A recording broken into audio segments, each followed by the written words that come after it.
Umapila ang mga motorcycle taxi rider sa LTFRB tungkol sa tinatawag na multi-homing. Kung ano ang multi-homing, alamin sa umarangkadang balita ni Justin Ignacio.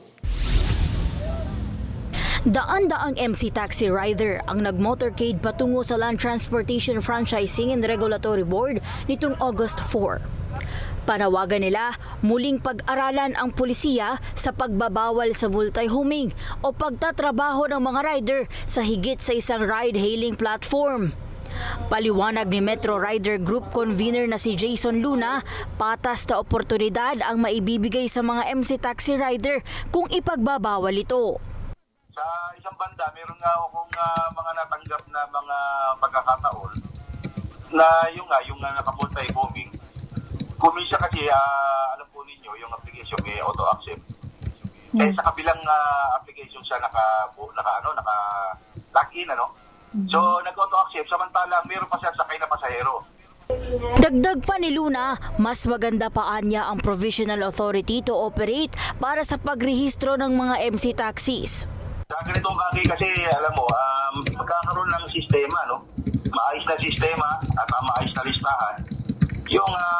Yung ating hanay. Alam mo, sa halos 10 taon natin ipinaglaban na kilalanin itong ating industriya na mototaxi. Ibig sabihin, siguro napapanahon na magkaroon tayo ng sistema, no, at ang mga polisiya para maging masigurado natin na maayos yung ating industriya. Ngunit dilinaw ni LTFRB Chairman Vigor Mendoza, wala pa naman pinag-uusapan kaugnay dito. LTFRB took over the responsibility of oversight of a motorcycle taxi. Ang system being employed is the single homing. So they proposal to shift to multi-homing. So there's also no truth na hindi mabibigyan ng prangkisa yung iba. Wala ko tayong tatagadan ng trabaho. Samantala, kaugnay naman sa paglatag ng guidelines para sa mga MC taxis, sabi ni Mendoza, dumadaan pa ito sa proseso hanggang sa ngayon.